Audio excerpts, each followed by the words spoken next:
Um, Scott, good afternoon. Hey, Henri, how are you? Oh, do I have you on mute? No. Oh, let me Oh, try. I can hear you now. Yeah, that Yeah? might have been me actually. Yeah, I may Okay. have I muted said, the. hey, Henri, how's it going? I'm all right. I was a little frazzled for a second. Like I just told you, I ran out of. I mean, the internet was down, so you know how that goes. We're at the mercy of the internet gods sometimes, and we're sitting there praying next to our router, just praying. And it happened like literally minutes before we went on. So I'm happy Glad it it didn't. worked out. Also, appreciate that you wore your brightest hat like me. Well, thank you. I can't see yours that well. It looks orange. So, oh, yeah, I see it now. But yeah, it's, you know how it is, man. Those internet gods. I don't know who to pray to sometimes. I just start praying. Anyhow, first of all, good to see you. Yeah, Um, likewise. I It's feel been a like we little haven't. while since I've been on the stream with you. Exactly, exactly. I was going to say Good it episode. feels like we haven't hung out in a minute, so Yeah, I'm glad that that's going on. good to be back. Well, I'm glad to have you back, and yeah, you know how it is. I understand that you've been on the road, and so I'm glad that you could take some time and hang out with us today. So I do appreciate that. Um, and like I said a few moments ago, I'm going to wish you a happy belated. Ah, appreciate that. You're Yeah, very welcome. I noticed that you were playing golf. I didn't realize you had a golf swing. I do once a year have a golf swing these days, but yeah, I mean, I grew up working on this golf course nearby, so it's nice to get back when I'm up at my parents' house, and yeah, got to do that yesterday. That was nice. Nice, nice. Nice to see that you get to enjoy parts of the summer, and yeah, someone said they hope you had a wonderful time. Oh, So I appreciate that. hope you did as well. So, folks, as usual, welcome to WebPageTest Live, something that we try to do every couple weeks, twice a month, sometimes a little more, sometimes a little less. But we did take a little bit of a break during the summer, uh, as a lot of people do. We try to enjoy the rays outdoors, work outdoors potentially. Some of us are parents, so we want to play with our kids as well, have them enjoy the time, the summer off before they start school. I think in some cases next week. You know, it's like, when did that happen? Holy Yeah, smokes! yep. I think Yeah. parts of Florida are already back. It's kind of wild. Man, these Florida kids better be smart. You know what I mean? They better be the next engineers because they're starting school this early. Let's go. They're cramming in It's always that summer. pardon me? It's always summer there. So Which is true actually. Their weekends are like summer, so good for them. Um, Folks, yes, once again, we are back, and we're actually going to be pretty busy this fall. We have so many things that we have planned and want to talk about, and so a lot of interesting programming we're going to provide. Obviously, the WebPageTest Live is going to be a staple. We have a couple streams coming up that I think are going to be super duper interesting. So, what I'd like to do, first of all, is kind of go through a few announcements, things to expect from us, and things we're going to work on. What I'm going to do right now, actually, is share my screen, if you'll allow me, folks.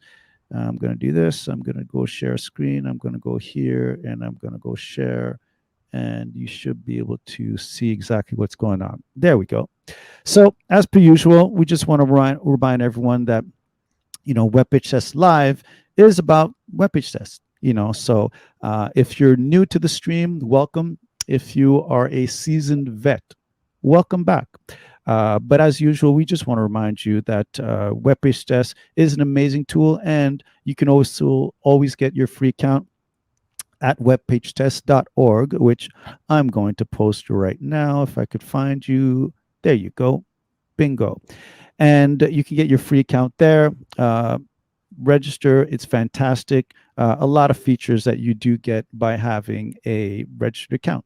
And you can then potentially move on to our premium offering. But you can find that out through some of your experimentation.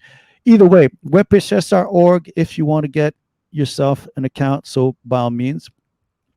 Something else that we're going to talk about very quickly and things that we're working on, if I could just do this, the meetups, the meetup environment, the meetup ecosystem. This is something that we actually, I'll get into a personal situation, which is I discovered performance and web performance specifically through the meetup environment. Oh, that's cool. Yeah. How about yourself, Scott?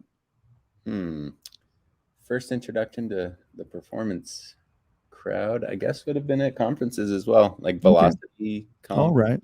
Yeah. Did you attend meetups though? I did. Yeah. There were some good ones in Boston when I used to live there. Yeah. Yep. And, no, sorry, go ahead. No, that was it. Yeah. I attended some great ones in Toronto. I'm still here. But the Toronto Web Performance Meetup, I started to attend. It was being run by Barbara Burmese. And I remember when I discovered it, because I think I may have discovered it through watching Velocity online, like the introduction, the sort of early parts of the conference. They're always free to stream. And I think I discovered the meetup that way. Either way, I started to attend it religiously, eventually took it over.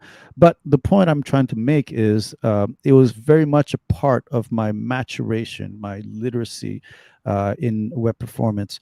And obviously in the last few years, a lot of meetups have kind of gone by the wayside, become dormant, some dissolved entirely. So myself, WebPageTest, this is something that we keep dear.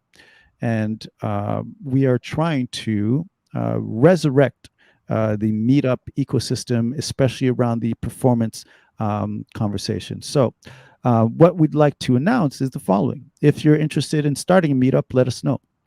If you're interested in sort of taking over a meetup or help run one, because they are quite a bit of work, let us know. In fact, we have a link here that we're going to share. Let me see, where are you? Perf Meetups, there we go, show. If you go to bit.ly/perf-meetups, you'll see a form. It'll take about 3 minutes to fill out. But share your information, let us know where you're at, and we'll get in touch to see if we can sort of assist you in starting a meetup. Because again, we feel that the meetup environment, the ecosystem is so good. You'll be able to learn so much, and this is either in person or virtual. These things are still happening, so do not be afraid of starting something up with, like, say 10 people or 5 or whatever it is. But these things are very much important as I see them. So if you're interested in looking at the opportunities of starting a meetup, please let us know right there. The link is there. I'll probably share it in the chat as well. But once again, you're talking about the opportunity to get together with some folks, whether online or in person, share information, watch talks, and literally at no to little cost. There are a few meetups that do charge, which I understand, but for the most part, they are free. So this is a kind of a great opportunity to learn something new. Yeah, that's great that Catchpoint and WebPageTest are giving some resources for that. Yeah, so check that out. We just had one in New York with the New York web performance group, and that was really nice. Stoyan and I gave some talks, and a lot of people turned out. It was really good meetup. It was good to have something in person after so long. I totally understand that, and I've been longing for that as well. Shout outs Sergey and Melissa, who were awesome enough to sort of make the accommodations, and shout out Catchpoint for letting the community use the office. I think that was very important as well, because that also is a bit of a challenge, which we do understand. But yeah, I wish I could have made it, Scott, but we will cross paths another time.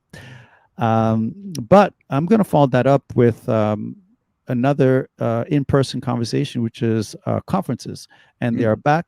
And specifically, we're going to talk about Performance Now, Perf Now, as we call it in the community. It's a 2-day web performance conference, something that started in 2018.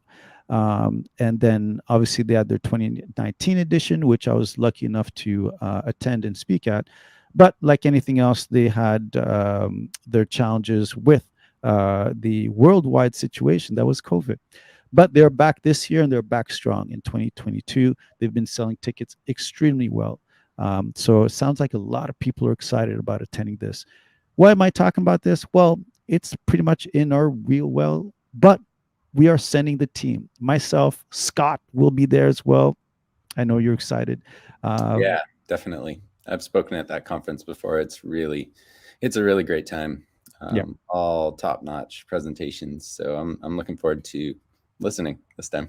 Yeah, it's going to be it's just great environment, and obviously it'll be a little easier for our European viewers and or people in Europe in general to attend. You guys can get anywhere by train, by the way, which is awesome. But a bit of a ask for North America and other parts of the world. But if you're able to make it, by all means, like I said, we're going to be there strong, probably a team of close to 10, I think, and other companies as well will be attending. So if you can, definitely check that out. And the last thing I want to talk about before we get started, which we should in the next few minutes, is bingo, bango, boom. Yeah, Um, this is very cool. this blog post came out, I think, like an hour ago. So I was like scrambling to throw this in the deck. But we've released an extension, folks, that's available at the Chrome store right now. So the blog post will introduce you to the whole concept, which is I'll read it right here, introducing the new web page test recorder Chrome extension. Scott, did you want to maybe share with them what this is all about? Sure. Yeah, so Sadant on our team has been doing some fantastic work on this. A little while ago, Chrome, the browser team released um, I guess, a panel in their dev tools that lets you record user interactions, like navigating around a website and all of the interactions that take place, like clicking this and typing into this input and changing pages. So that has been around for a little while, but our team just released this morning a way to export those recordings so that you can just replay them right away as a test in WebPageTest. And from there, you can use all of the different settings that WebPageTest offers. So even though you recorded it in Chrome, because that's where the dev tools come from, you could replay that same user script in Firefox or any of the browsers that that WebPageTest tests, and be able to replay that test script over and over, and test for regressions over time. So it's a really big deal.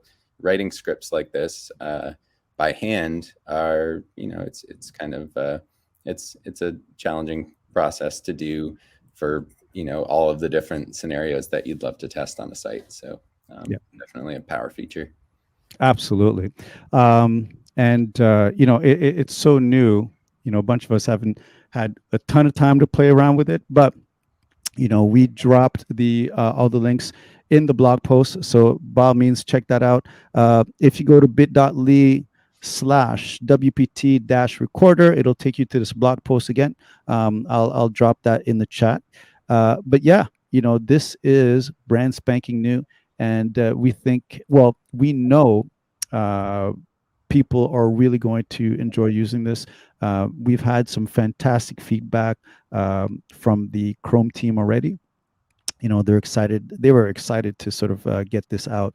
And speaking of, this is for Chrome Canary and beta, I believe. But 105, I think. pardon me? 105, I think it is, Chrome version. So Yeah. yeah. I would certainly update, Canary and beta if you can, just to make sure. But it actually also works in Edge Canary. And I haven't checked Edge beta yet, but Edge Canary will also allow you to install this extension. So if that's your flavor, by all means. So that's what I wanted to introduce and make sure we got across to our audience. Um, I'm going to share the links again in the chat, so rest assured you'll be able to get there. But what we are doing today, and now finally we'll start, is something that we're going to try to do periodically, which is take community submissions. Maybe about a month ago, 6 weeks ago, we sort of had this idea of reaching out to community and letting them know it's like, hey, you know what, we know what it's like to use WebPageTest and be curious. And we come across interesting sites all the time. In fact, during the stream, you might, I remember Tim has talked about a few, you've talked about a few as well. But we'll run into random sites and sort of use them as examples. So we thought to ourselves, like, why not reach out to the community and have you sort of you know submit some URLs that you thought were interesting, for good and bad potentially, and we'd be able to look at them live during our streams. So we're doing that today. We're looking at some submissions that were made over the last few weeks, and I have Scott here who's taking a very close look at them, doing that investigative work, and we're going to go through them today. So I see that you've shared your screen, Scott. And Yeah. oh, let me just undo this. I'm terribly sorry. There we go. And let's go and take a look. Cool. You can see my screen now. I absolutely can. Nice. All right. Yeah. So I think we got 5 sites submitted that we wanted to go through today and do just some brief audits for each of these. I think we'll just look at the test summary and look at the high level metrics to start, and maybe zero in on one particular bottleneck that looks like the biggest problem for that site based on what the numbers are, and then see if we can't predict what No could make problem. it better and maybe even fix it using some experiments. So yeah, this was the first one. So this is from Dan, I believe, Dan Gale. If you're in the audience, Thanks, shout Dan. outs. Thank you, Dan. Yeah. So this is, I believe, Dan's music page, right? His artist profile. I think that's what I read. I could be wrong about that, but yeah. So this is a typical profile page on SoundCloud, as far as I know, and this test was run in Chrome, desktop, cable connection from Virginia. And let's see, if we just go down to our metrics here, we can start to get an idea of some of the areas that might need improvement. So some things look really good at a glance. First byte time under 500 milliseconds, fantastic. Start render, a little over a second, not bad. First contentful paint, all in there. Speed index looks a little high, almost 5 seconds, and that makes me start to wonder what's going on in this area with LCP up at 6 seconds in red. So I would think we'd want to look at that metric first, probably. That being a core web vital. Most sites care a great deal about LCP. We've got no layout shifts here, so that's nice. CLS looks good, and blocking time is over a second. So there's likely some JavaScripts in there that are blocking up the main thread that you might be able to free up. But let's look at LCP. So what I would do first here is click this actual LCP word, which will take us to the Core Web Vitals page. And what's nice about this is we can zero in on each of these metrics and see what element is causing this. So in this case, highlighted in green here, we've got the LCP image, and it's the hero image, which on SoundCloud is like a visual of the sound waves, right? I think that's how it goes. Yeah, okay. So 6 seconds. It's a pretty big image dimensionally, so not surprising it's taken a little bit to come in. If we look at it a little closer, we can see that it's a background image. So we won't be able to do some of the fancy new tricks like adding a priority hint because it's a background.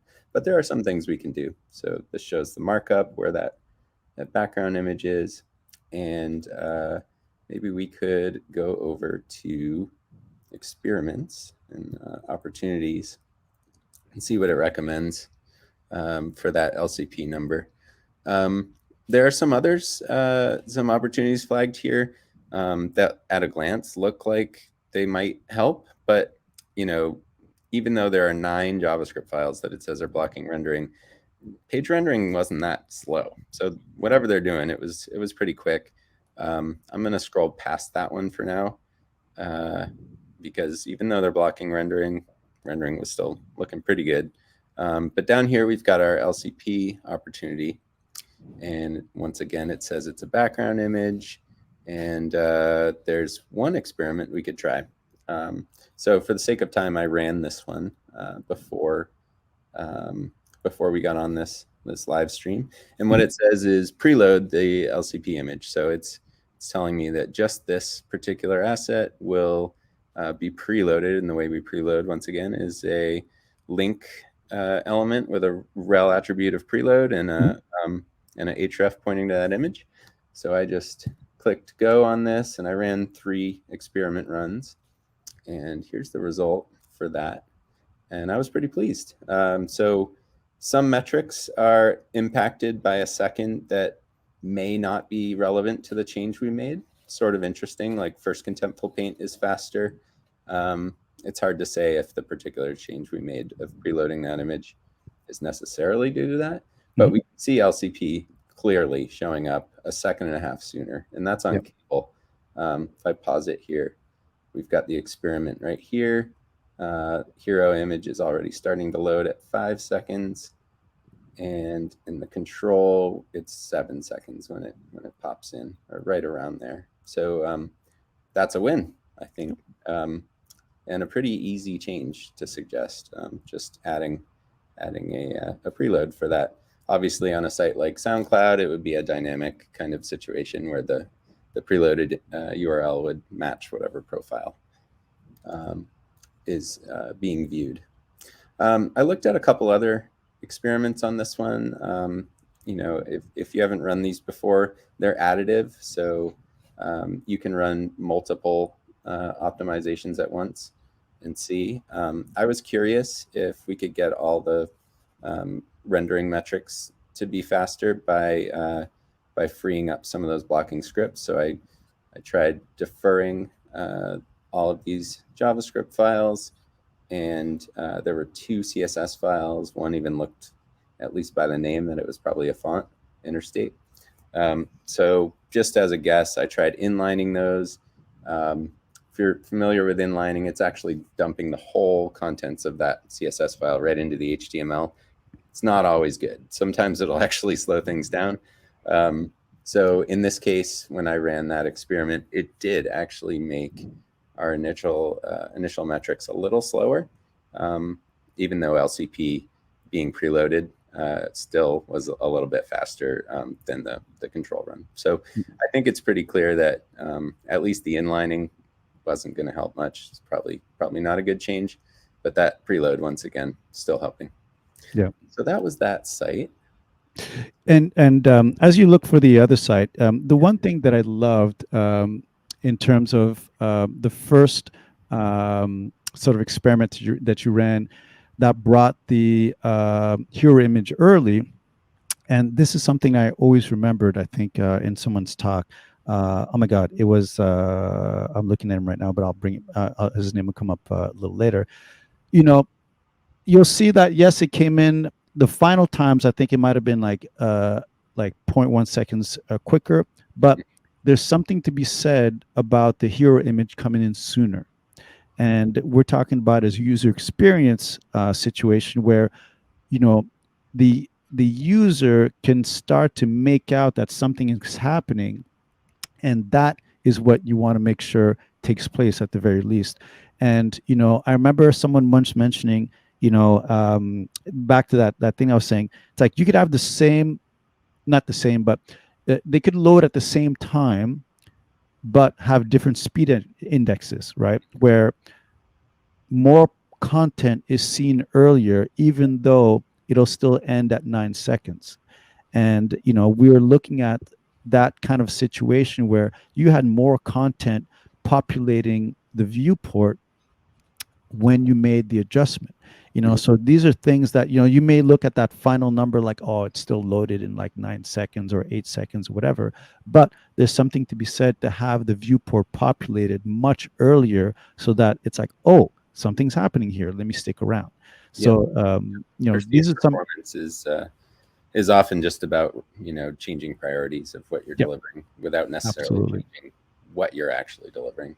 Yeah, yeah, Yeah, it's a yeah. great point. So yeah, no, So yeah, thank you this for that. next one that came in was a Seattle Mariners ball Mm. cap page, which I'm gonna guess this came in from someone we know. Is that right? I Maybe. mean, I think this may have been Dan's second Oh, okay. submission. I Yeah, thought it might have been Jeff. We have a big Seattle Mariners fan I on know, our team, and but he's a cap guy. thank you again, Yeah. Dan, for sending this in. Okay, so yeah, this is an e-commerce page with some Seattle Mariners hats. And I was going to check out the metrics on it once again. One of the nice things I think about this table is you get these color-coded numbers when the core web vitals are, you know, I guess alarming if they're in that range where Google would recommend that you make some improvements. They're going to be red.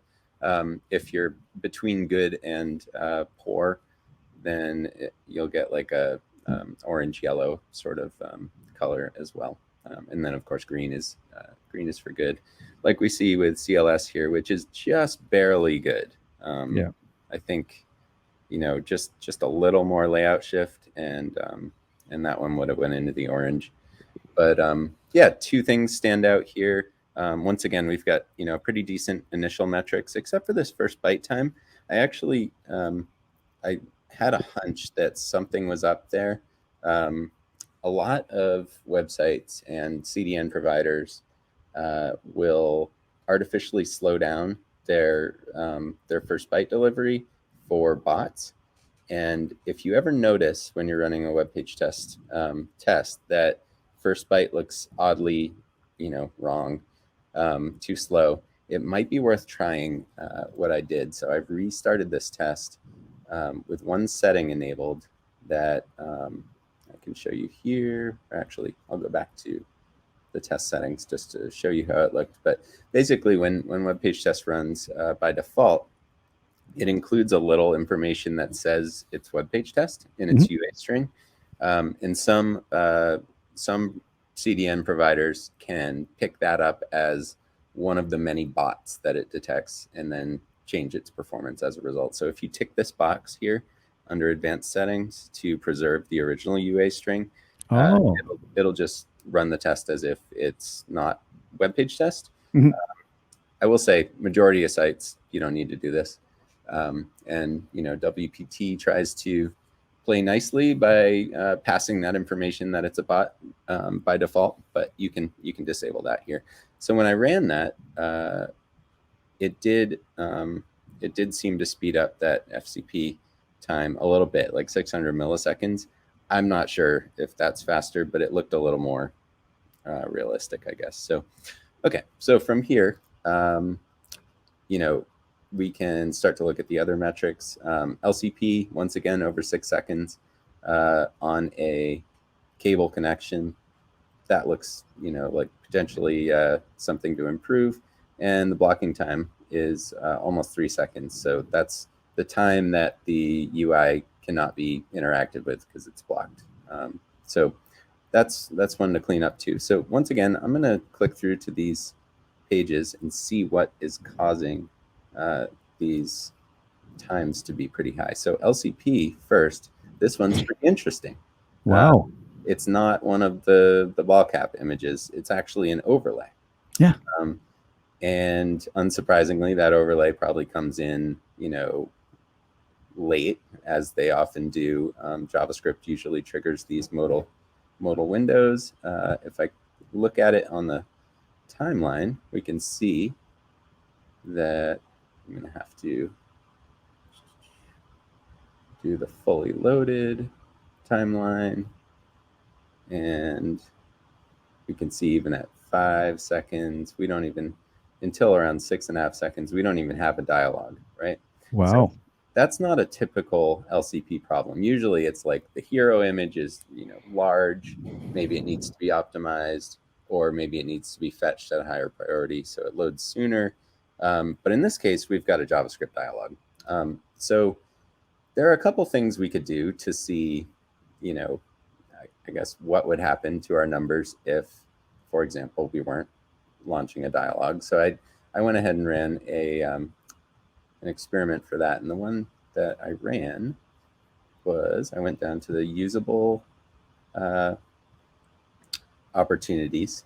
Mhm. And this one was sort of like a 1-2 punch experiment. So it pointed out that the main thread, which is contributing to that TBT metric, Mhm. main thread was blocked for almost 3 seconds, right?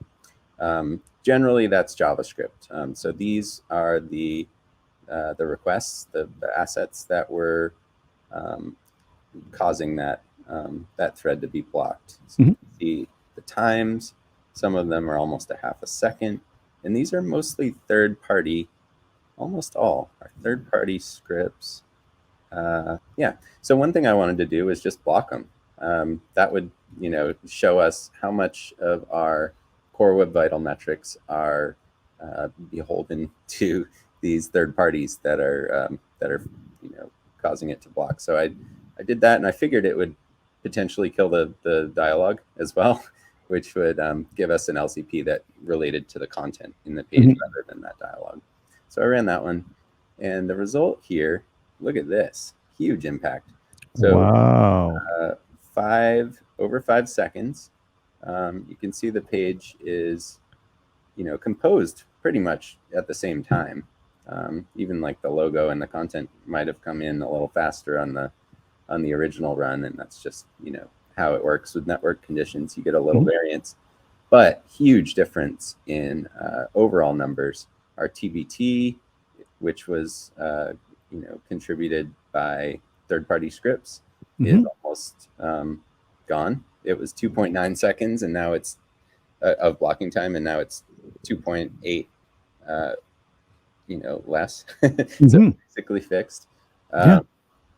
And LCP a lot sooner, because it's actually finding an LCP image that is an image in the content. So we can see, look how much all that third-party JavaScript was contributing to this problem. Incredible. And so basically what we're seeing right there is that the overlay was third-party script was responsible for the overlay, for one. Yep. And the overlay, I'm not saying that overlays are bad, but it came in extra late, just generally. Right. And even though we don't have the overlay in the sort of the experiment, we're sort of informed that this overlay could be structured a different way. Like, again, this is that investigative nature of the work that we've done right here, and you can go back and be like, okay, there's got to be a better way to get this overlay. I agree. And I think, I don't know this code base, but whoever's testing it that works on this code base would know what these particular scripts are doing in the page. And some of them are named in ways that you might be able to figure it out. But what I would do next is probably see if I could defer or block many scripts except for the one that triggers the dialogue, and just see, okay, maybe we can reprioritize these things. So we're not actually changing what we're delivering, but we're making it perform better, right? And of course, blocking or testing a single point of failure is not the suggested outcome that you deploy on a live site, but it can give you some, some data points to take back to your team and say, we're really getting crushed by these third-party scripts. For one thing, do we need them all still? Can we load them in a better way that's much more unobtrusive? So it's a good way to start conversations, because in this site, their LCP on a really popular page is, over 6 seconds. It's not good. It's going to start impacting not just the user experience, but also, page rank. Google cares about these metrics too. So yeah. Nice. Okay, so this one was, I'm not sure if it's pronounced Koimoy, but that's how it looks to be spelled. And let's see. This test was submitted to us on a mobile test run on 4G connection speed. Mm-hmm. And let's look at some numbers. Whoa, we've got a big total blocking time here. Almost 20 seconds. Okay. So LCP is high. We can look at that too. But if I were to guess, looking at these other numbers, there's probably some blocking scripts and style sheets in play here, because first byte time is great, under a second. Could be better, but no big problem there. But start render and first contentful paint are really high, almost 5 seconds. Yeah. That to me, when I see a gap between first byte and first contentful paint, or those initial paints at all, that's usually blocking resources. The way that scripts are loaded are telling the browser, these are so important, you need to stop rendering and go fetch them, and then proceed once they're all loaded. So LCP here is high, but these are additive, right? These are cumulative metrics that come after first contentful paint. I would think LCP is probably not that bad once we fix these early metrics. Get some blocking resources out of the way. And then this TBT time looks like the most important metric to look at. So let's jump over to that. I'm curious. If we scroll down to our total blocking time, we can see the actual scripts that, once again, are contributing to it. And some of them right off the bat look particularly egregious. So this double click is almost 3 seconds of blocking time, blocking the main thread. 2.5 seconds coming from a first party script or more. So I'm not sure. Maybe that's, these are just by domain. So it doesn't say the particular request here, but we can dig into that too. But a lot of these, are under 100 milliseconds. So some might be more egregious than others. If you were to sort them by the time that they take, like you see it here, everything after Google Tag Manager is, still problematic, but less than 100 milliseconds. So you could focus highest priority on these first. And then I will go over to experiments. I think I had it open here. Yeah, so I think, main thread blocking is the biggest deal for this one. And potentially some of these scripts I didn't see yet, but I bet some of them are blocking rendering too. Yeah, so 15 scripts are blocking rendering. So one thing you could do, and it might break the way the page works, but you could just test it, is to test deferring those scripts that are blocking rendering. So I'm going to uncheck this other one because I already ran that one earlier, and I'll just run this one live. And then the one that I ran earlier was blocking these script requests. So what that does is any request that goes to these just dies immediately. So the browser just proceeds on. And what I saw was a pretty massive improvement between these two sites. It looks like, yeah, okay. So speed index 12 seconds faster. Wow. This is just from blocking JavaScripts. Okay, so we knew the total blocking time was really high. It was almost 20 seconds, I think, in the initial, or no, 17. So in this one, it was 3.9. So we really knocked that way back. Visual complete, which was really, really long. It was originally 113 seconds. There's just a lot of scripts going on here. Yeah. That's 100 seconds faster. So That's that's a good one. I know it is. Yeah. So I mean, you can see the way that JavaScript files just contribute Yeah. to performance bottlenecks pretty heavily. If we go over to this one, I haven't seen the result of yet. It's still running. We could come back to it, but this would be worth seeing. What Yeah. happens if we just defer scripts? Okay. And I remember, and go ahead. I'm just going to comment here. I remember looking at the waterfall, 1,500 requests. I mean, Yeah, whatever. it happens. Like, Yeah, it does.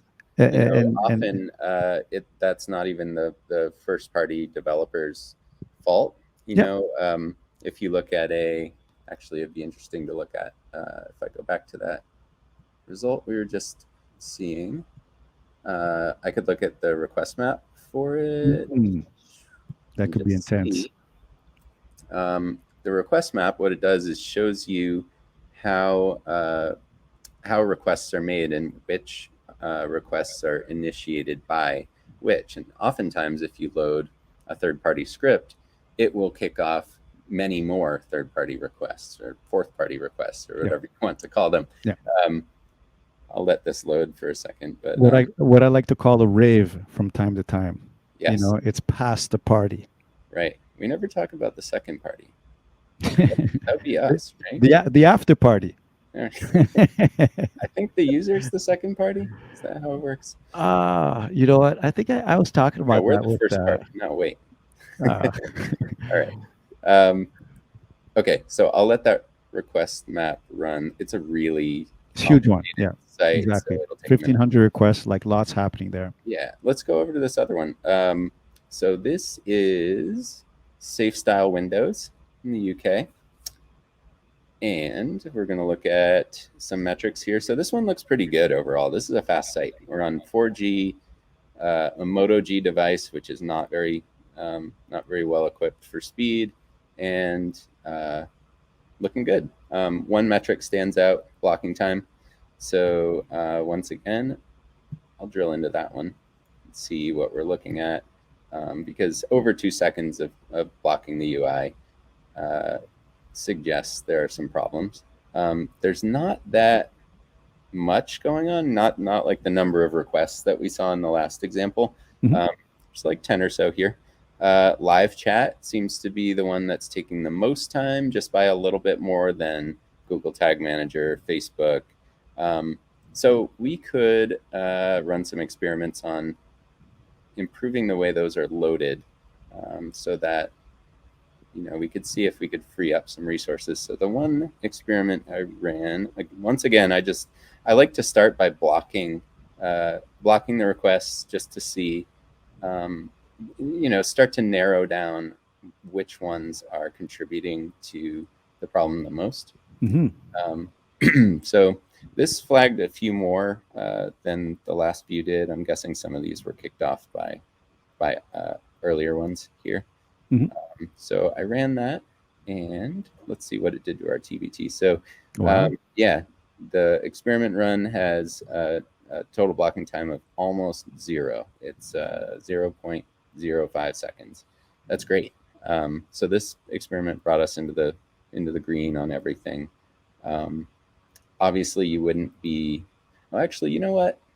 Okay, yeah. So this is a good example. We blocked scripts, and it sped up the time, but it also broke the layout. Sometimes experiments will do that. It's not, once again, blocking scripts is not like a recommended implementation that you would carry on to your developer team, but it is a way to start deducing what the problematic parts are, right? Absolutely. What's contributing to the problem the most. So in this case, we could see, well, clearly, those scripts are at fault. Then you could start to narrow down, maybe look at the ones that had the longest blocking time, see if you could load them in such a way that it doesn't hold up the UI so much. Yeah. And the one thing I'll just mention, the one thing that's happening here, folks, is that, we are looking at submissions, and we're not familiar with the code base. We don't know what, these files are. We're just literally guessing to see what would happen.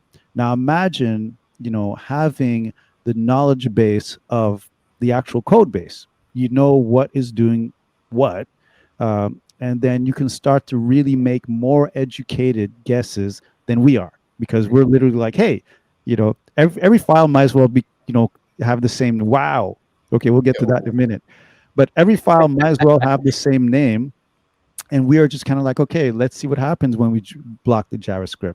There are a couple of areas, yeah, we've been given maybe some clear guidance as to what the issue is, but we are basically going in here blind. So imagine having the knowledge of the actual code base, and being able to make very sort of learned decisions as to where to make some blocks, and then moving Exactly. forward. Yeah. So now, wow. Yeah, so I just went back to the Koimoi request map, and this is just a great tool to visualize these things. This is one of the bigger fireworks looking request maps I've seen. You can just see what requests kick off other requests, and look at what all of these third-party requests are doing on this site. It's pretty impressive, actually, what a browser can do. Wow, absolutely. First of all, shout outs to Dan, who said he had mentioned request map feature to his team, and they've been thankful of the feature, because obviously they've been able to sort of like make some discoveries there, Yeah, like we are right now. yeah. Um, Yeah, what a great tool. That's a tool that Simon Hearn built.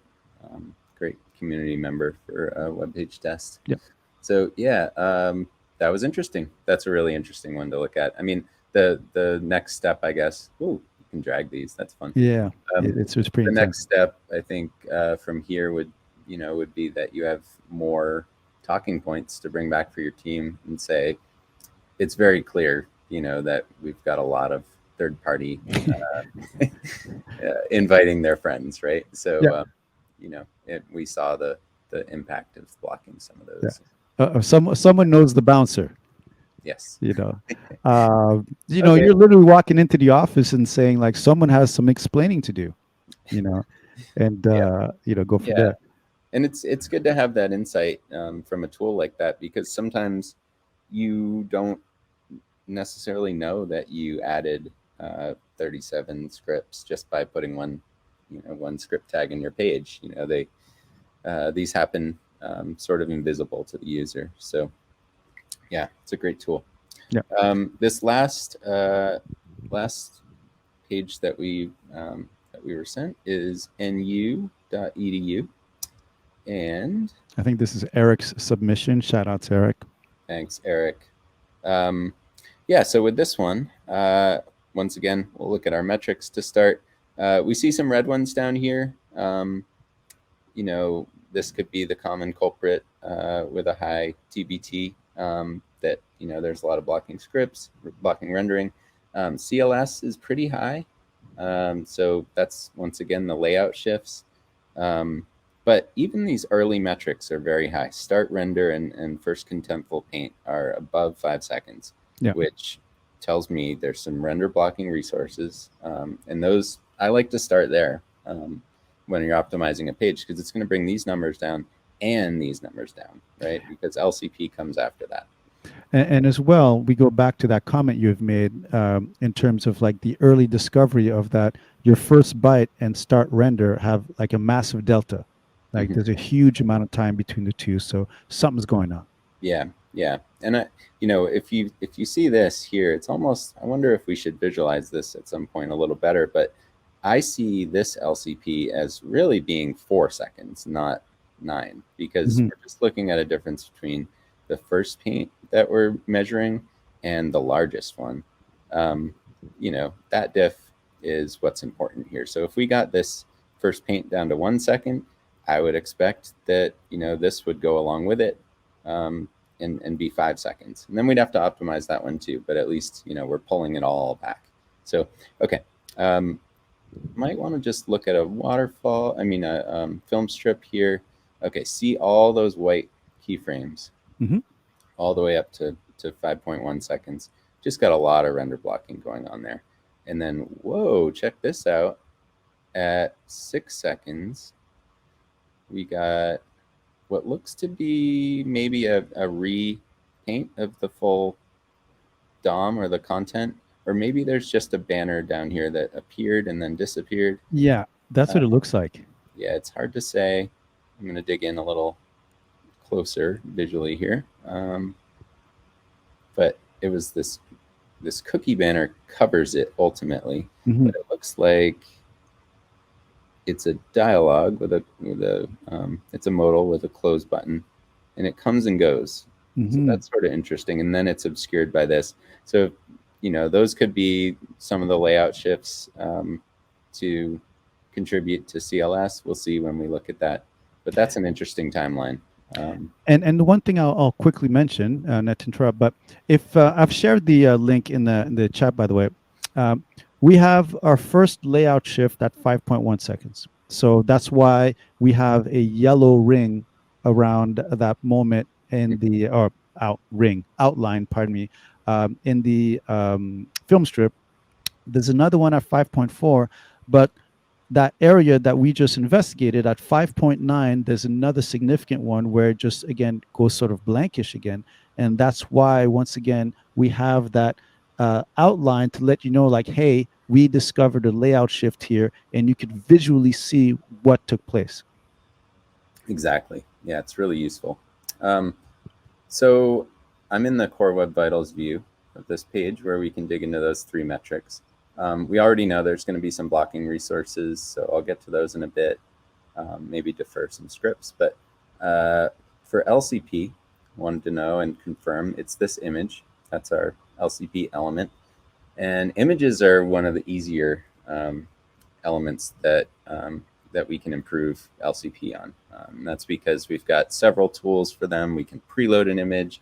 We can also give an image a higher priority with fetch priority now, which doesn't work everywhere, but works in Chrome and just is harmless in browsers that don't understand it. Edge 2 it works in. So we'll probably try to get that image loaded sooner through preloading or priority hint, and then let's see what the layout shifts are all about. So this is one of the coolest features. If you go down to the CLS view and hover the image, you can see in order as you hover on and off the big layout shifts. So that's the biggest one. Got like nothing to something in the bottom here, in the top. The top looks like a font actually loaded. So it's like a type style that came in as a custom font arrived. That's my guess. It could be instead that some JavaScript repopulated that area with different text, and that's possible because it's uppercase. Not really sure why that would change unless a style changed around that time. But some interesting stuff going here. This is a third repaint for that request info. So you can start to get an idea of the layout shifts. No surprise, this one was a big one as well when banners come in. Banners are dangerous. They get penalized in search rank as well. So that's something to keep in mind. And then we've got our render blocking scripts. First party is contributing over 2 seconds of blocking. And again, you can see it here. These long tasks and these orange flames for JavaScript that show when the main thread is clogged. So it's not just JavaScript in this case. We can see images can in purple here. Images can block the main thread too. And if you find like these blocks where there's an image that's really holding things up, you can go up and figure out which image in your waterfall is contributing to that. So this bar at the bottom of every waterfall is really, really helpful. So I ran a couple experiments real quick. This will not be exhaustive, but we can start to poke at it. One thing, there were 34 JavaScript files blocking page rendering. So no surprise that we had a 5-second first contentful paint, right? So first thing I did was run an experiment with just that one checked, and that result was pretty good. Wow. 1.5 seconds faster FCP. It brought LCP down just the same amount, which is totally expected. So that's a good one. And then I just ran one I haven't seen the results of yet, but this is nice too. So in addition to deferring all those scripts, I also added a priority hint, which is something you can add to the image element for the LCP here. And it just adds an attribute that says fetch priority high for that image right into the HTML. And look what it did. Knocked down our LCP time quite a bit more. So we went from control of 11 seconds in this case. I think the original test was 9 seconds. So you could make a prediction anyway that this would improve LCP by about 2 seconds. It would have brought it down to 7. And then we've got faster initial paints as well. So from here, I would not block. I would not probably defer 37 scripts. Or maybe you'd start by deferring those scripts, but there were more render blocking files involved. Like, for example, if I scroll past those, got some CSS files blocking rendering too. My best bet is not all of these are that important.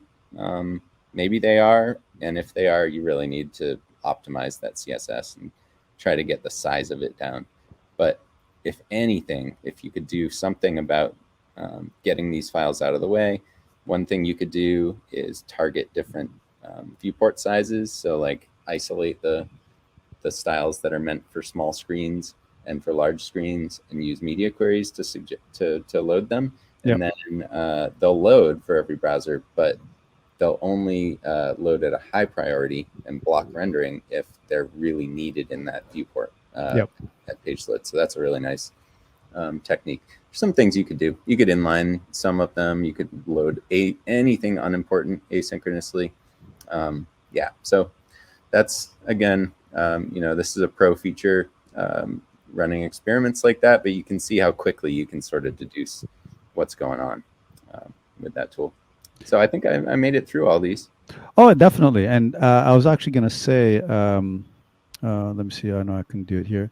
I mean, we could have picked like one from each submitter, because I think we had 3 people submit a total of 5 sites together. But thank you for running through all 5. Again, folks, it is investigative work. And, Scott went in there with zero knowledge of the code base. And we were just sort of like poking around, making these sort of like guesses as to what could be the issue. And, we sort of kind of like made these sweeping changes that, you may not have done if you knew the code base well. But, we were just sort of poking around, saying, okay, what if we did this? Boom. And we saw some immediate changes. And obviously not every file can be blocked and or deferred. But many can, and this is no sort of like jab at, developers. It's like, hey, you know what? You might get some improvements if you do this. And like you said at the start of the stream, it's about like prioritizing the key resources and like letting the ones come in afterwards, and educational websites, they have their hurdles, obviously. The kids are going in there checking out their marks. They want to see if they pass the course. But either way, thank you very much, first of all, to all those who submitted. I think it was Dan, Aaron. Yeah, that was fun. Yeah. Keep submitting ideas. We'll do these now and then. Yeah, we'll absolutely. have Tim do it next time, so you get some smarter observations. Oh, come on now. If you do want to make some submissions, hold up. I think there's a banner here somewhere. I could do it. Oh, there it is. Bingo. Go to bit.ly/WPT-submission. If you find anything interesting, just shoot us the link. And there's an area for you to make some comments to sort of lead us the right way if need be. But we'd be happy to take a look at these. And again, we'll do them from time to time. They won't be all the time. But, we'll let people know like a week and a half out that we're going to be doing this kind of stream by email. And obviously, we'll let the community know as well. But if you've made some submissions, chances are you'll get on. Yeah, definitely. And not to sound like a smash that like button type of YouTuber, but if this was helpful to you, give us a shout on Twitter. Let people know to join us next time. We hope to do more of these. Yeah, I think this was totally fun. And of course, if you're not on Twitter, please get on Twitter because we like to share our info that way. You can find us at Real Web Page Test. Give us a little shout, a little follow. Obviously, you absolutely want to follow Scott. At Scott Likewise, Jehl. Andre. What was that? I said likewise. Thank you. I mean, I'm the last in line here. If you want running content, and but no, certainly you want to follow Real Webpage Test, Scott Jehl. Follow myself as well if you have any questions. I want to get back to what some of the stuff that we announced today. For sure, the blog post on the new feature that not a new feature, the extension that we introduced today, bit.ly/WPT-recorder, being able to sort of record the user flow, and which is super duper important now, because we realize again with web performance, it's progressing, right? These aren't conversations that we were having 10 years ago, 5 years ago, but in 2022 we're able to do this, and through the magic of fantastic engineers like Siddhant, who put this together, we're able to have this kind of feature added. So if you're using Chrome Canary, you can have that installed. We believe Chrome Edge as well, and I confirmed that Edge Canary could also install this this extension. I'll double check on the Edge beta, Chrome beta, Edge beta, and we'll probably share that on Twitter as well. Anything else you want to mention, Scott? I think that's it. Yeah, I think that's it as Appreciate well. everyone listening in. Absolutely, folks. Once again, thank you very much, and we're gonna edit this and have this up and on our actually page, which I'll mention right now. I think if you go, where's the link? Bingo. Upcoming events, and we have a page that will also where we post some of our content. But if you want to know what we're up to, definitely go to this address. And I think that's all I wanted to mention. Yeah, Scott, Right. thanks. I guess I'll probably see you in our little work chat soon. Will do. All right. Thanks for having me.